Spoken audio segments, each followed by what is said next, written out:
आखिर कर्ण और मेघनाथ में कौन था सबसे ज्यादा शक्तिशाली योद्धा? दोनों का युद्ध अगर होता तो किसकी होती जीत? कौन मारता बाजी?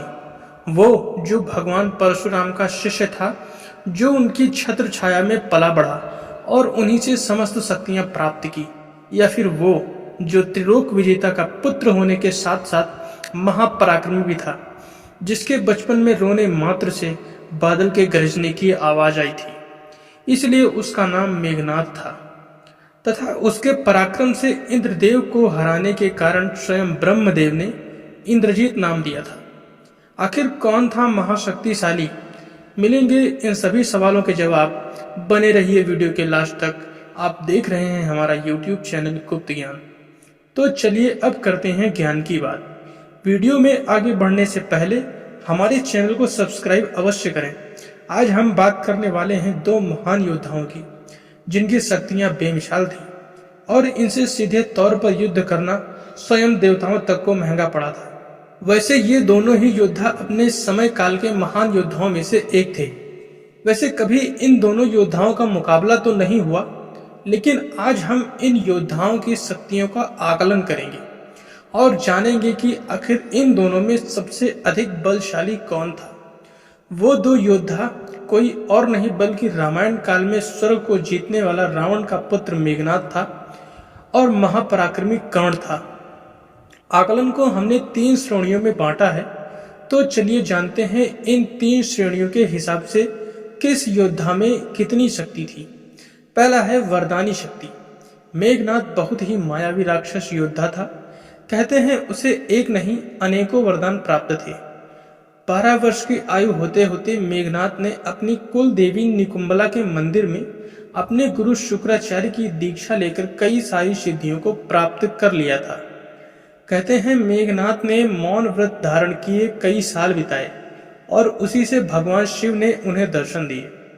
भगवान शिव ने उन्हें कई सारे अस्त्र शस्त्र, दिव्य शक्तियां और तांत्रिक मायावी सिद्धियां प्रदान की, परंतु उन्हें मेघनाथ को सावधान भी कर दिया कि कभी भी भूलकर किसी भी ऐसे ब्रह्मचारी से युद्ध न करना जो 14 वर्षों से कठोर ब्रह्मचर्य का पालन कर रहा हो और 14 वर्षों से सोया ना हो।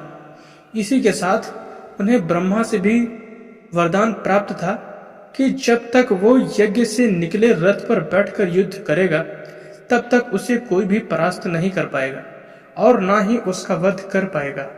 परंतु उसे एक बात का ध्यान रखना होगा कि जो उस यज्ञ को बीच में ही विध्वंस कर देगा, वही उसकी मृत्यु का कारण होगा।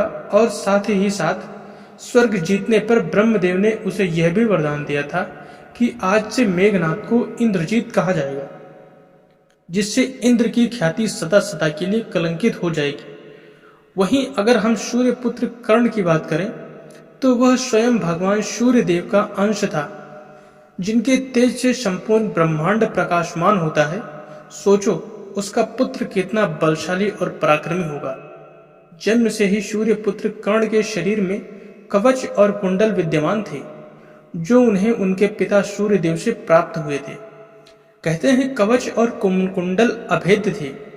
शक्तिशाली से शक्तिशाली अस्त्र भी कवच को तोड़ने में असक्षम थे। वहीं कुंडल कर्ण को फुर्तीला और युवा बनाए रखते थे। दरअसल कवच और कुंडल दोनों ही अमृत से निर्मित थे, जिससे कर्ण को युद्ध में सीधे तौर पर हरा पाना बिल्कुल नामुमकिन था। और अगर इन दोनों ही योद्धाओं का केवल वरदान के आधार पर युद्ध न होकर बीच में मल्ल युद्ध होता, तो यकीनन मेघनाथ अपनी मायावी और तांत्रिक शक्तियों के बल पर कर्ण को मूर्छित अवश्य कर देता। कर्ण का वध संभव तो नहीं हो पाता, लेकिन मेघनाथ के साथ मायावी शक्तियों के युद्ध में कर्ण को कवच और कुंडल भी नहीं बचा पाते। तो इस आकलन में मेघनाथ की जीत होती। दूसरा है दिव्य अस्त्रों का ज्ञान। तो मेघनाथ की बात की जाए तो उन्होंने असुर गुरु शुक्राचार्य से अस्त्र शस्त्र की विद्या सीखी और उन्हीं के बलबूते उन्हें त्रिदेवों से कई सारे दिव्य अस्त्र प्राप्त हुए। वाव्य अस्त्र, नागपाश अस्त्र, नागास्त्र, वज्र अस्त्र। इसके अलावा मेघनाथ का नाम उन योद्धाओं में लिया जाता है जो ब्रह्म अस्त्र, नारायण अस्त्र, वैष्णवास्त्र और पाशुपतास्त्र को भी धारण करते हैं। वहीं मेघनाथ ने स्वर्ग के देवताओं को हराकर उनके सभी अस्त्रों पर कब्जा कर लिया था। सिर्फ यही नहीं, असुर गुरु शुक्राचार्य ने उसे 7 महायज्ञों की दीक्षा दी थी, जिनमें से एक महायज्ञ भी करना बहुत कठिन है। और यह भी कहा जाता है कि मेघनाथ का नाम उन योद्धाओं में लिया जाता है जो कि आदिकाल से इन महायज्ञों को करने में सफल हो पाए थे। इनमें से एक था वैष्णव यज्ञ, जिसे केवल भगवान विष्णु और मेघनाथ ही संपन्न कर पाए थे। वहीं अगर हम कर्ण की बात करें तो कर्ण ने भी उन्हीं योद्धाओं की श्रेणी में शुमार है जिनने वैष्णव यज्ञ को किया था। वो भी महाभारत काल में कहते हैं कर्ण ने अपनी शिक्षा झूठ बोलकर परशुराम जी से प्राप्त की थी। जहां परशुराम जी ने उन्हें असंख्य अस्त्र शस्त्र का ज्ञान दिया, उनके पास महान अस्त्र थे, जैसे आग्नेयास्त्र, प्रजन्य अस्त्र, वायव्य अस्त्र, प्रणन अस्त्र, गरुण अस्त्र, नारायण अस्त्र, एकाग्नि अस्त्र और भयम्य अस्त्र। वहीं उन्हें एक ऐसे शस्त्र की प्राप्ति भी थी जिसके बदले उन्हें अपने कवच और कुंडल दान देने पड़े थे, और वो अस्त्र था अमोघ अस्त्र, जिसका इस्तेमाल वो एक ही बार कर सकते थे, और वो जिसका भी नाम लेते वो अस्त्र उसको अवश्य ही मार गिराता। साथ ही इन सब दिव्य अस्त्रों को चलाने के लिए उनको परशुराम जी ने विजय धनुष भी दिया था, जिसका इस्तेमाल करने से दिव्य अस्त्रों की दूरी और क्षमता बहुत बढ़ जाती थी। वहीं अगर मेघनाथ और कर्ण का मुकाबला दिव्य अस्त्रों के आधार पर होता तो मेघनाथ का हर दिव्य अस्त्र का जवाब कर्ण के पास मौजूद होता, और वहीं गलती से कोई भी दिव्य अस्त्र कर्ण को अगर लगता तो उनका कवच और कुंडल उन्हें बचा लेता। ऐसे में दिव्य अस्त्रों की प्रतिस्पर्धा में कर्ण की ही जीत होती। अब बात करते हैं तीसरे और आखिरी आकलन की, यानी कि रण कौशल की। मेघनाथ की बात की जाए तो देवासुर संग्राम के समय जब रावण ने सभी देवताओं को इंद्र समेत बंदी बना लिया था और कारागार में डाल दिया था, कुछ समय बाद देवता वहां से निकलकर कारागार से भागने में सफल हुए। साथ ही साथ उन्होंने रावण को सुप्त अवस्था में अपने साथ बंदी बनाकर ले गए, परंतु मेघनाथ ने पीछे से अदृश्य रूप में अपने दिव्य रथ पर आरूढ़ होकर देवताओं पर आक्रमण किया। देव सेनापति भगवान कार्तिकेय ठीक उसी समय देवताओं की रक्षा के लिए आ गए, परंतु मेघनाथ को वो हरा नहीं पाए। मेघनाथ ने न केवल देवताओं को पराजित किया, बल्कि इंद्र को अपना बंदी बनाकर वापस लंका ले गया और उसने स्वर्ग को भी जीता। कहते हैं मेघनाथ ने अपने बल पर रावण को कई सारे विजय दिलवाई। वहीं लंका का सर्वशक्तिशाली सेनापति था। कहते हैं मेघनाथ अपने पूरे जीवन काल में केवल एक ही बार पराजित हुआ था, और वो भी उसका अंतिम युद्ध था, जहां उसकी हार और मृत्यु स्वयं लक्ष्मण जी के हाथों हुई। वहीं बात की जाए कर्ण की तो कर्ण बेहद ही शक्तिशाली योद्धा था। महाभारत में केवल एक ही योद्धा था जिसने दिग्विजय यात्रा की उपलब्धि हासिल की थी। वो कोई और नहीं बल्कि स्वयं कर्ण था। कर्ण ने चारों दिशाओं में संपूर्ण विश्व को जीत लिया था। उन्होंने अपनी दिग्विजय यात्रा में आर्यवर्त के सभी राजाओं को हराया।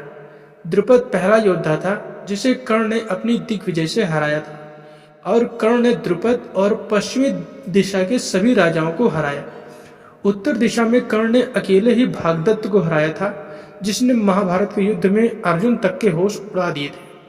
वहीं पूर्व में कर्ण ने अंग, बंग, कलिंग, मनिका, मगध, वहीं अहिच्छत्र समेत सभी राजाओं को पराजित किया। वो भारत भूमि जहां पर राक्षस निवास करते थे और लोग उनसे डरते थे, कर्ण ने उन लोगों को मुक्ति दिलाते हुए सभी राक्षसों का विनाश किया था। वहीं दक्षिण दिशा में कर्ण ने अकेले ही रुक्मी, पांडिनील और दक्षिण के अन्य सभी राजाओं को हराया। फिर कर्ण ने शिशुपाल के पुत्र यवन और वरवर को भी परास्त किया। सभी 4 दिशाओं में जीत के बाद कर्ण ने गलेज, बध, रोहितक, अग्नि, मालव, शिशिकन, यवन, सुंदर और कई अन्य सहित सभी क्षेत्रों पर आसानी से जीत पा ली।